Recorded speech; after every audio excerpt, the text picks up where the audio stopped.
fazia a passagem do slide, a gente mesmo elaborava o jornal, inventando técnicas assim, de informática super modernas, como colar caixas de texto de um outro sobre o outro, para no fim formar um PDF bem pesado e rodar para funcionar. Então, muito obrigada, eu tenho o mesmo carinho e a mesma gratidão, acho que bem maior até do que você pensar. E aos meus amigos novos do Lamedisco, eu me agradeço muito pela super energia que eu sempre precisado também nesses tempos. E aos novos que chegam agora, muito obrigada por estarem aqui. E eu estou falando esse tanto, antes de falar, minha fala, de falar, vocês já entenderam, né? Porque o negócio aqui é rodando.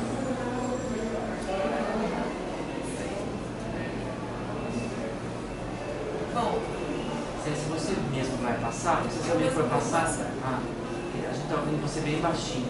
eu estou falando baixo porque, na verdade, eu meio assim, tem alguma dessas viroses aí que eles não sabem o que é e falam o que é. Mas eu não consigo falar mais alto do que isso, é impossível. Para mim é impossível. Mas eu ia falar sentada, acho que piora, né? Então eu vou tentar falar em pé para ver se pelo menos sai assim, de uma forma cheia.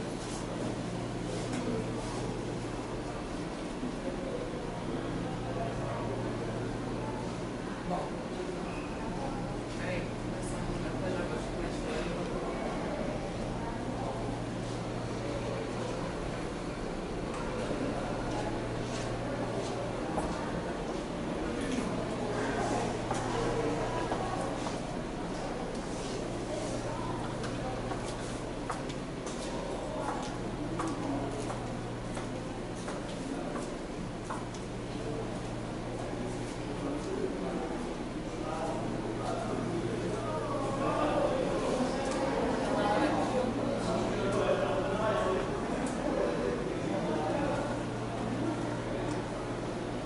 Então, eu chamei essa fala minha, pretendia que fosse breve, mas não sei, garanto que o professor Newton garantiu que a dele seria breve também.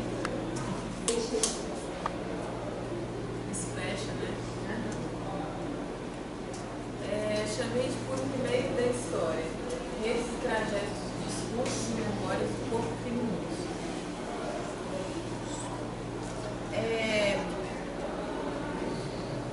Não passa. Já que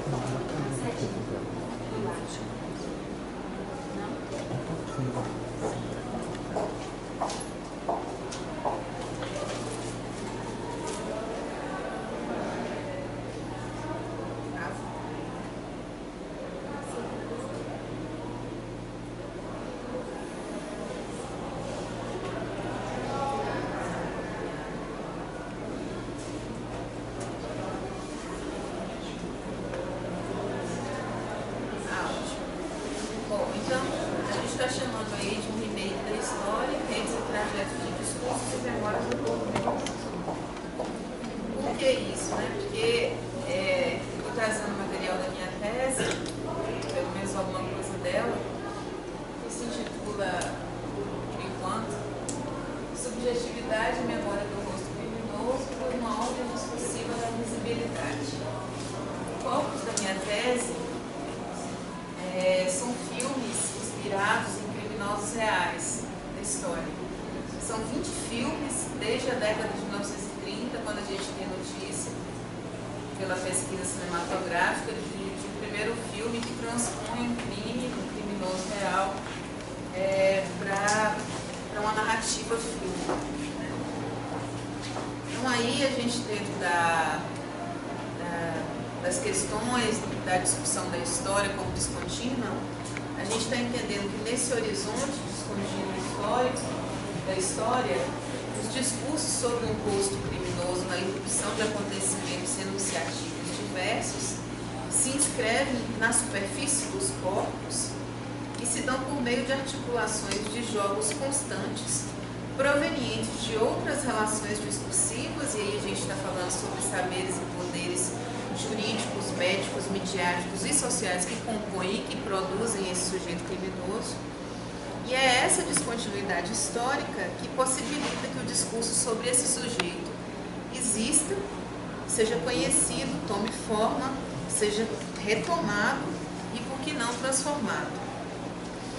Quando eu pensei em chamar remake da história, na verdade essa não é uma ideia singular, eu digo solitária, é uma ideia que vem em conjunto com o meu orientador de doutorado, o professor Philippe Dubois, da Paris 3, quando eu perguntava para ele assim, bom, mas como é que a gente pensa a importância do cinema ter que transpor um acontecimento brutal, violento, que já aconteceu para o cinema, já não aconteceu, já não basta, né?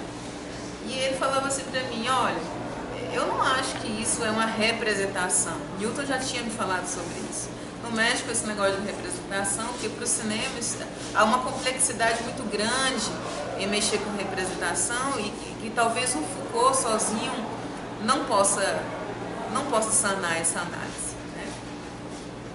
E aí o Felipe me disse assim, o que você tem que falar é sobre um termo chamado reenactment.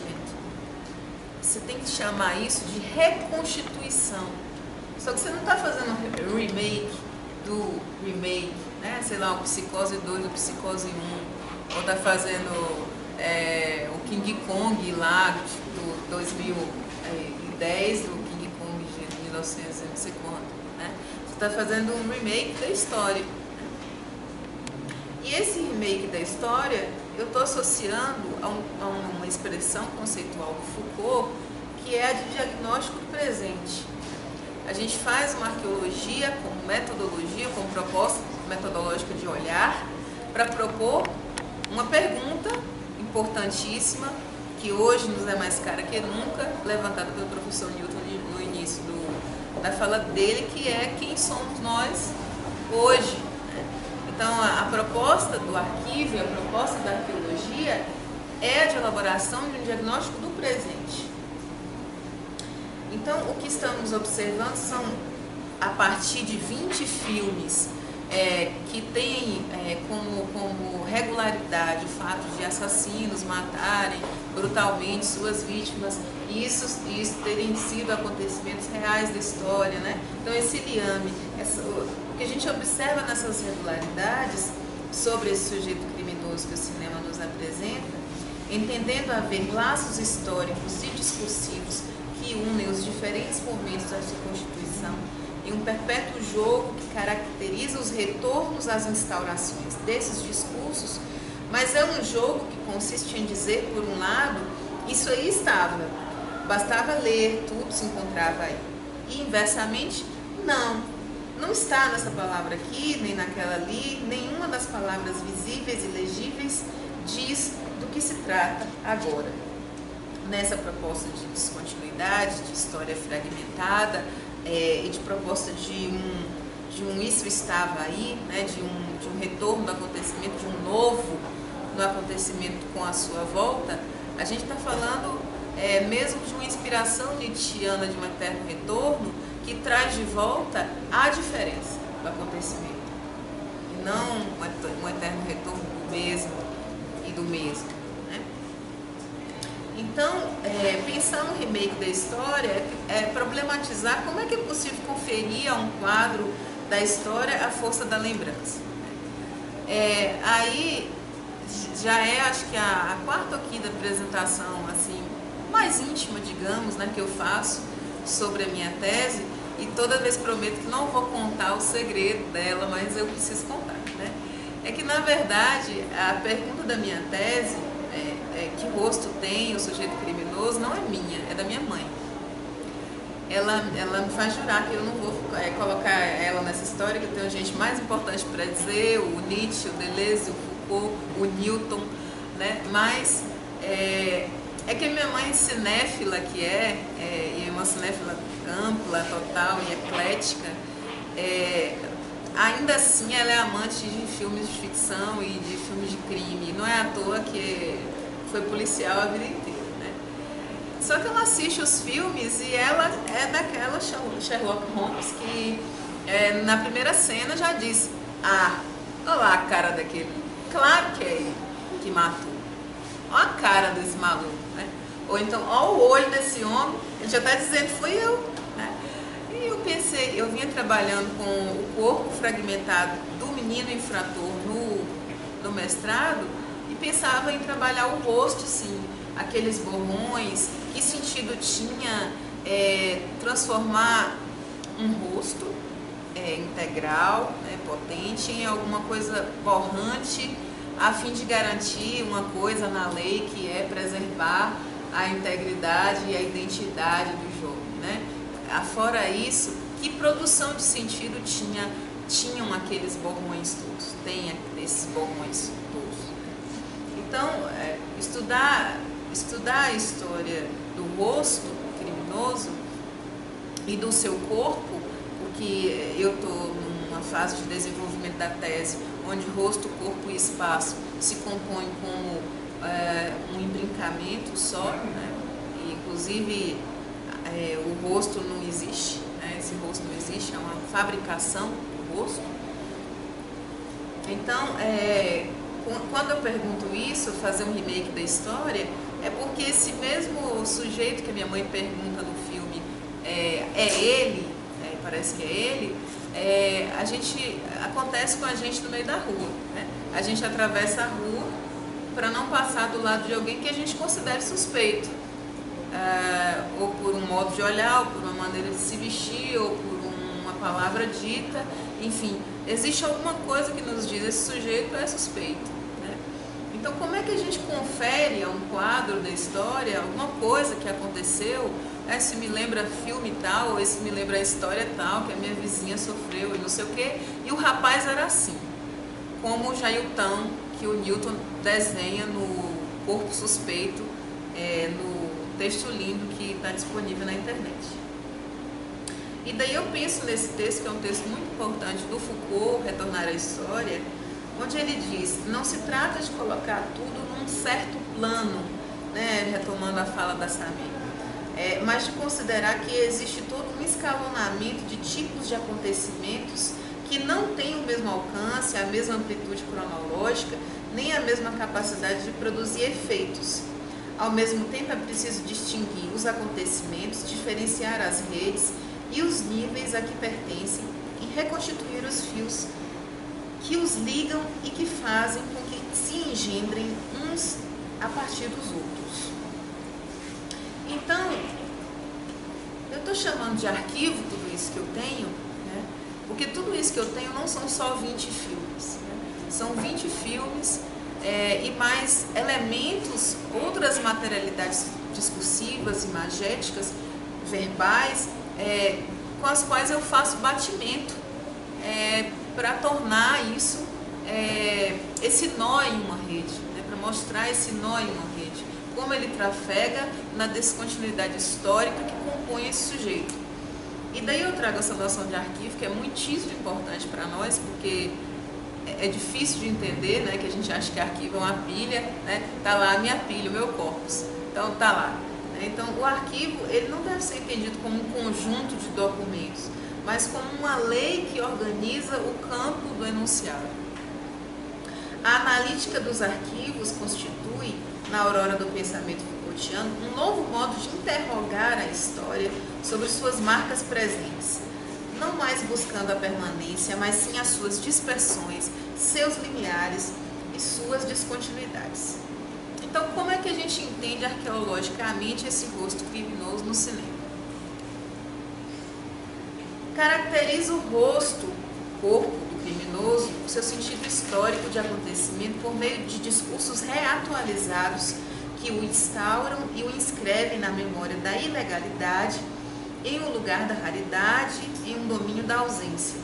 A gente está colocando de novo o lugar da história dos homens infames. Então o corpo é assim, atravessado por relações de poder e traz em si as marcas da história de cada tempo.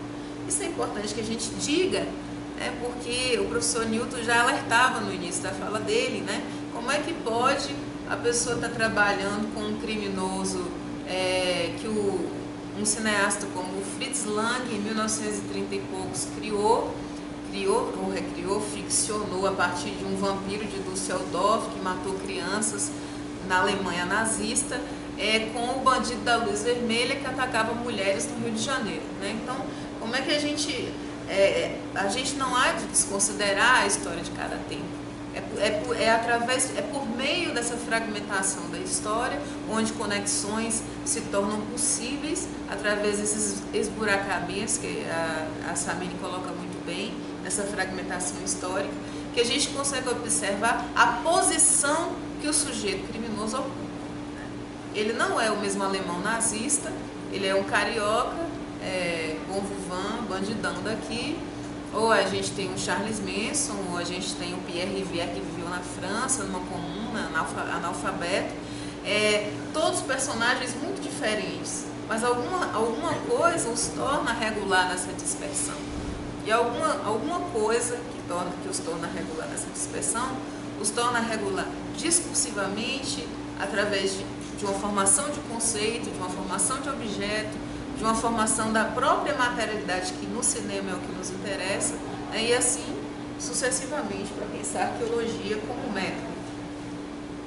Então, a relevância do entrecruzamento de corpo, memória e imagem é a produção do que compreendemos como acontecimento discursivo, cujo estatuto dá lugar às relações dos enunciados entre si, levando em conta tanto as relações entre grupos de enunciados e as relações entre enunciados, ou ainda grupos de enunciados e acontecimentos que se insiram em uma outra ordem.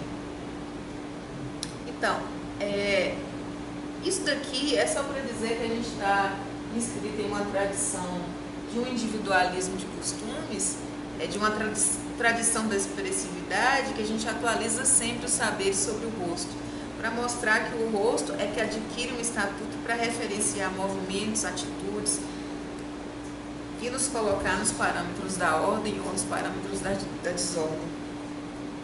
Por isso é que a identidade de um rosto precisa ser reconhecida imediatamente, traçando-se os indícios que a identificam. Isso aqui é do texto do Jailton.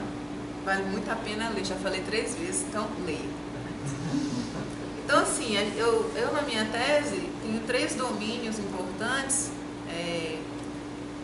de olhar, né, três materialidades importantes, fora a materialidade fílmica, né, que são a fisiognomonia, os estudos da expressividade e a criminologia. Então a gente tem aí a fisiognomonia como o estudo da fisionomia, dos traçados, da morfologia. A gente tem inaugurando esse movimento, junto com os estudos da expressividade, o Charles Lebrun em 1727 e o Lavater em 1808. Eles eram espécies de chanceler do rei, que precisavam desenhar ali aqueles rostos que passavam ou que não passavam, né? Esse vai, esse não. Então, a gente tinha um catálogo, um grande manual, onde esses desenhos mostravam que orelhas grandes, por exemplo, tinham que ser barradas, porque o indivíduo podia ser suspeito, tendencioso ao crime. E a gente tem os estudos criminológicos, com um grande nome aí, importante para o pessoal da área do direito, em especial, que é o Lombroso, escreveu O Homem Delinquente, onde também traçou uma morfologia craniológica para mostrar deficiências que evidenciavam que aquele sujeito tendia ou não tendia ao crime. Mas tudo isso está reunido, obviamente eu olho esse material muito de perto, mas tudo isso está reunido na História do Rosto, livro produzido pelo Jean-Jacques Courtine e pela Claudine Roche, chamado História do Rosto. Né? Então, cada microacontecimento em cada momento histórico emerge a partir de linhas de forma e força para constituir discursos, dar visibilidade e visibilidade aos sujeitos e cuja proveniência diz respeito ao corpo.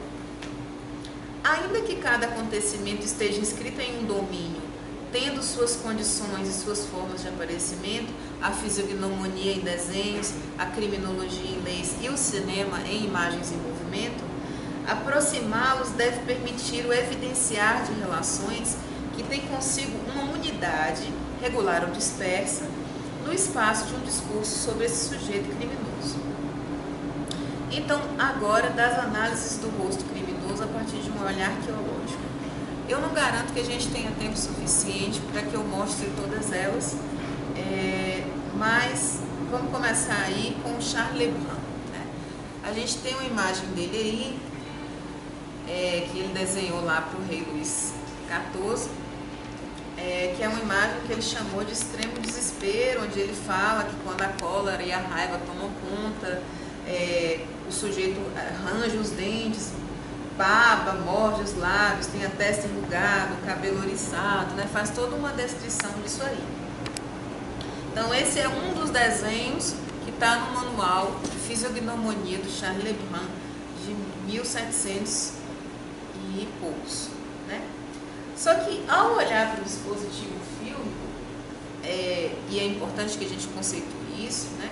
A gente está aludindo tanto para seus recursos e estratégias de elaboração de imagem em movimento e som, quanto para os discursos e práticas que eles produzem. Texto nosso, labedisco.com. Estamos, desse modo, entendendo tal dispositivo a partir das nossas leituras Foucaultianas como um conjunto de táticas, leis, estratégias que fazem ver, dizer e institucionalizar os sujeitos. Eu estou falando isso porque aqui a gente tem a técnica do desenho, do Charles Lebrun, e aqui a gente tem um fotograma de um filme chamado Evilenco, um filme italiano de 2004, sobre o assassino Andrei Ticatilo, acusado de cometer 52 crimes. Né? Então, partindo da descrição realizada por Lebrun acerca da fisionomia expressa num rosto raivoso, colérico, desesperado, aparente no desenho, e nos pondo diante de uma expressividade do rosto criminoso no cinema, nós observamos retomadas que esse acontecimento na história nos apresenta como uma nova forma de elaborar a si próprio. Vejamos que de 2004 a um retorno aos anos 1700, quantos anos cronológicos nós vivemos, e seria de fato incapaz, nós seríamos capazes de fazer uma análise, a não ser que não fosse por uma metodologia de uma história descontínua como essa. Né? Então a gente observa nesse frame como é que a gente tem as evidências desses sinais. Né? Então aí a gente tem a expressividade marcada no rosto pelas sobrancelhas franzidas e arqueadas, as bochechas tesas, a baba de sangue que escorre da boca após o cometimento do assassinato, que são dadas a ver não somente pela caracterização da personagem. Isso é importantíssimo que a gente diga, porque a gente está retomando o conceito de dispositivo audiovisual, ou filme. Né? Mas também pela composição de todo o campo enquadrado e moldurado pelo jogo de luz. O fundo escuro dá ao rosto de Evilenco um salto para fora, um relevo que garante a aproximação do criminoso em relação ao espectador. O discurso dentro de um discurso, um acontecimento que reporta outros acontecimentos, um real na ficção que deixa à mostra um campo que, enquanto real, nós nunca conhecemos. Porque esse campo de visibilidade fictícia, ao qual agora estamos ligados, traz à tona o que é a realidade, mesmo a documentária ou a jornalística. Ticatchenko matou 52 pessoas, ninguém estava lá, ninguém viu, não é uma reconstituição. Por isso a gente está chamando de remake da história. Nunca nada disso, documental ou jornalístico, trouxeram na história. É a condição da atualidade do acontecimento que não torna mais real o fato do que um dia ocorreu, mas que lança ao espectador a condição de compor também para ele uma espécie de lacuna que justifique pela visibilidade do ato o próprio criminoso. Diante desse mecanismo, pensamos a irrupção desses acontecimentos enunciativos acerca dos estudos fisiognomônicos em uma descontinuidade histórica que possibilita que o rosto criminoso exista, seja conhecido, tome forma e seja retomado, e que minha mãe possa dizer, lá vem ele, é ele. Né?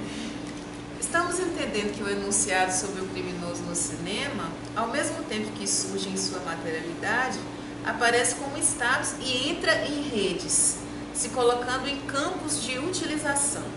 De modo que esse rosto que reconhecemos como anormal, eu estou partindo do Michel Foucault aí, em Os Anormais, esqueci de pôr a referência, e sobre cuja cartografia caminhamos, se mostra com o desenho das marcações, distâncias, condições de relevo e movimentos do tempo que as ondas do mar apagam na areia para fazer ressurgir em uma outra parte e em outras formas um mesmo semblante. Aí eu trago o Charles Manson agora para a gente pensar. O Charles Manson é o assassino da Sharon Tate dos anos 70 e de alguns que estavam com ela na casa. Sharon Tate, atriz linda, esposa do Roman Polanski e na ocasião grávida. O Charles Manson, que tinha uma seita chamada Helter Skelter, né, mata essa galera lá que estava lá, menos o Polanski, que deu sorte, estava viajando e ficou vivo, né? Então, eu quero mostrar para vocês primeiro como é que o Charles Manson é definido no Helter Skelter e depois mostrar o que eu estou chamando de rede, né? O que são essas materialidades que estão em rede, funcionando em rede. Mas alguém me fala as horas aí, por favor. 9h20. Não dá tempo, mas vamos lá. Então, Charles Manson é definido através da materialidade verbal durante o filme como alguém acima do bem e do mal, oscilando entre o visível e o opaco, o único e o múltiplo, um ápice da anormalidade, haja vista que concebemos a impossibilidade material dessa existência. Está posta assim uma forma fantástica desse corpo monstruoso que revela signos delirantes ao espectador como uma espécie de vertigem da irreversibilidade, onde o que está diante de nós e que não deveria estar, lá está para não mais se apagar. A proporção delicada entre simetria e assimetria, a relação adequada entre reversibilidade e irreversibilidade, entre o sentimento de ser mortal e imortal em vida, se ofusca na presença do assassino monstruoso, porque ele mostra quem somos nós como parte de sua composição. Então eu vou tentar rodar esse segundo vídeo, que a Samene me disse que roda. Não roda. Quer abrir a pasta lá?